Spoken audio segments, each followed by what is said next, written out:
like I was saying, my family was calling, so I had to go real quick. We don't choose to do this, okay? And you hateful people, and you people that like to give people grief because you think someone chose to be that way, then y'all sadly mistaken. You're sadly mistaken. I saw a lady on here, and I give her props. I don't know the lady. I don't know the lady, but I'm going to find her. She was on TikTok. I'm going to find her. And this poor lady was struggling through coming off of Suboxone. She was ready to give up the whole life of everything. So she chose to wean herself off of Suboxone, and she was on day like number 2. Going into day like number 3, and she was hurting so bad. So bad. She was in a bathroom. She was using a bathroom. She was throwing up. She was giving herself. She said she sat in the shower. I have a good testimony on withdrawal, and let me tell you, it's the truth. It's the truth. It's the truth. It's the truth. It's the truth. But listen, that lady, she was having it, and there was some hateful people out there giving some bad information. You know, that lady's trying her best. That lady went from doing drugs, doing all kind of drugs, to getting onto the 5-step program, to doing everything she had to do. She was on Suboxone for like 2-3 years. She was ready to get off of it all.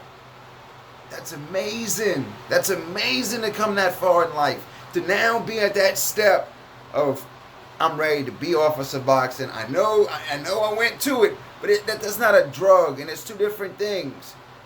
It's two different things. It's something when somebody's addicted to something, and then when somebody relies on something.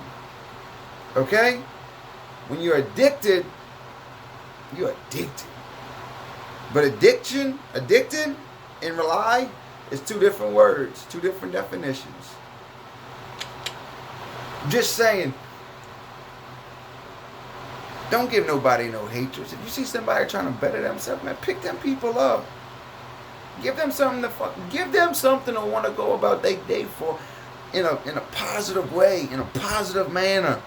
Not in a manner of, I'm already on this level. I'm already on this point of, I want to give up. Now I got all these people, man. These people are right. Man, these people are right. I just gonna give up, man. I'm just go back to doing my dope. I'm just go back to shooting my vein with the heroin. Right there, you know? Put it right there. Right there. See right there? See that skull? Right there. I'll never not have it. That skull right there. You can see it? It used to make a popping noise, boy. When I put it in my vein, I pull back a little, it'd make a pop, pop. I knew as soon as that pop hit, boy, I can go ahead and push it on in. So if I could do that, then why the hell I can't do what I gotta do for myself? If I can make myself high,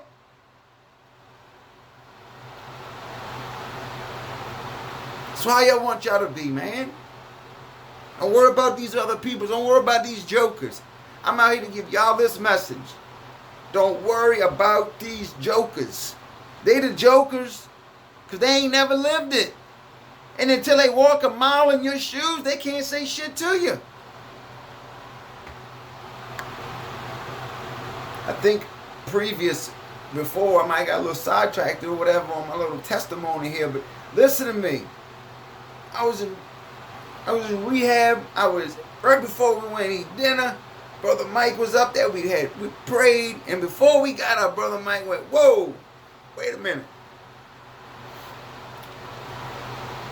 Brother Mike said, this is exactly what Brother Mike said. He said, "Look, y'all are in this program to better yourself. Y'all are in this program not to worry about what's going on out there, but what y'all used to do out there. Y'all walked into God's house asking for forgiveness. Y'all walked into God's house to be saved. There's a bunch of y'all in this program right now that's going to ruin it for people like Sean. He chose me out the whole entire place. The whole entire place. And he said, Y'all are going to ruin it for people like Sean.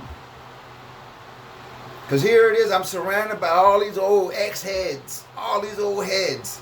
Man, they've been coming through and through freaking these rehabs for 15, 16, 17 years. Been saying they're going to get help. Been going to say they're going to get help. Been going to say they're going to get help. Mobile Rescue Mission ain't just a rehab center, but it's a homeless shelter too at night. So they open the doors up at night to go ahead and give you a place to live. So I'm surrounded by all of this. And at the end of the day, I wasn't this bad person. I started getting bad at the end when I turned to the needle. Okay? But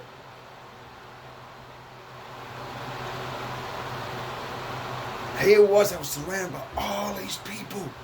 All these people, y'all. Homeless people. People that just look like people that come down I-10 for like a career, y'all. This is their career. That's why I call my drug life a career. It was my drug career.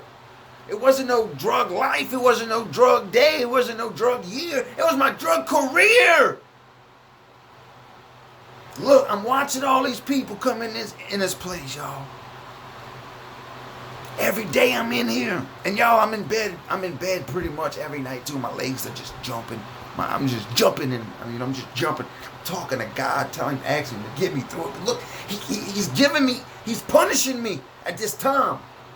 He's punishing me at this time because he's seen for how strong I am. I'm laying at the top rack of this thing. My brother Mike's the bottom of it. And brother Mike's like, Sean, you all right? I said, I can't stay still, y'all. I might have to just move to the bottom, bro. I'm sorry, but I can't stay still. It's not my fault. Look, y'all already know what it is. My body, my body was aching. It was jumping. It was twitching. I couldn't sleep. The ceiling was spinning. I was going through it. I was going through it a little bit. Not that much, but I was going through it. So I'm thinking this whole time as I'm going through it at night also, man, I can't live this life. Look, I was good for like 20 years of my life. I didn't do no drugs. I didn't do nothing.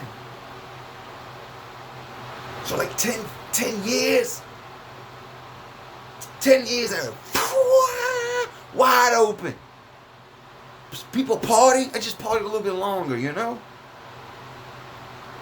Well, I got caught up in all the myths and all the fame of that drug career.